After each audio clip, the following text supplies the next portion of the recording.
Yes, nkulamusizaako nnyo mukwano gwange era okola kyamannyo okwekumira ku mayengo gano aga UG Updates TV. Wenjogerera nga military court martial ey'e Makindye abakulu abalamuzi bakiguddeko. Wenjogerera ebyabwe bibi. Lwaki nkugamba wentyo? Mbeerako ngena kubanga ndukuwa. Nkwanirizaako nnyo yonna gy'osinza okuba ng'otuwuliriza ng'era nkutegeeza oli ku UG Updates TV kw'osinza okuba ng'otuwuliriza. Gw'atagala otweyungako kira wansi waliwo ekigambo subscribe kikoneko, ojja kuba ng'otweyungako ddala bulungi nnyo. Nammwe abali emitala w'amayanja mbaanirizaako nnyo mmwe bali kwekuumira ku UG Updates TV. Saasira mwenna mwenna abalinamu obukosefu, nammwe abafiiriddwako abaabwe, Mukama Katonda agira nga abagumye abasibe ekimyu. Nammwe abakosefu musobole okuba nga mukuba ku matu.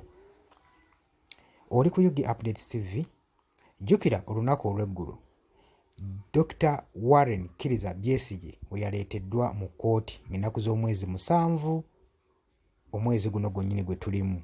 Naye eby'ensala ye byajulidde paka ng'ennaku z'omwezi 13 ndowooza n'aba Mande ya wiiki ejja omusango gwe gugenda okuddamu okuwulirwa. Ekyo nno kyaddiridde omulamuzi okusalawo mu mbeera eyo olw'akavuyo akabadde mu kkooti olunaku olw'eggulo. Tujjukira bulungi nnyo looyo omumanyifu ennyo owa Dr. Kizza Besigye, Aaron Kizza, yakwatiddwa olunaku olw'eggulo era omulamuzi n'amusalira olwa contempt of the court, n'amusalira ekibonerezo kya myezi 9, n'amusindika eruzira era ne kaakati akyaliyo. Kati wano ekitongole ekya Uganda Law Society ekikulira muganda waffe Ssemakadde kivuddeyo ne kigamba eno tegenda kubeera maanya ya nkoko.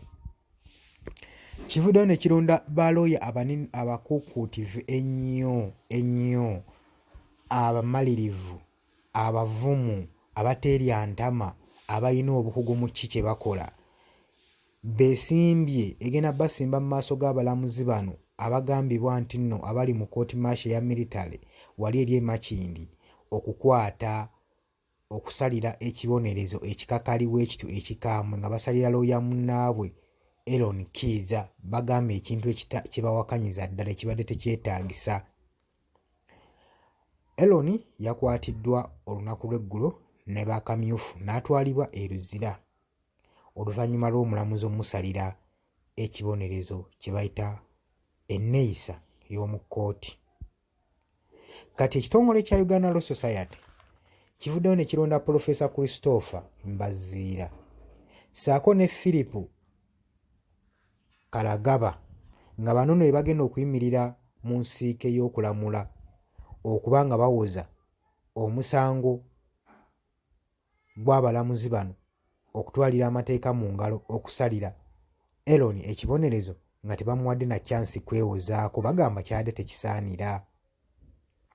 Bagamba ensonga bbe batwalayo kusobola kulaba nga baseefugaadinga ssemateeka ssaako n'okulaba nga banyweza n'okugayidinga emirimu gy'abalooya bonna bakole emirimu gyabwe ewatali wadde kutya, ewatali wadde kutiisibwatiisibwa, nga tebalina kye beerondamu nga we byabadde eggulo, ssaako n'abalamuzi okulaba nga tebatwalira amateeka mu ngalo bo kye kibatwalayo okusobola okulaba nga Aaron Kizza ateebwa. Gwe mukwano gwange ali eyampuliriza, nkwanirizaako mu comment section ojja ombuulire gulowooza bino binaaba bitya, olowooza bino binaggwa bitya gwe mukwano gwange ali eyampuliriza eyeekumira ku UG Updates TV.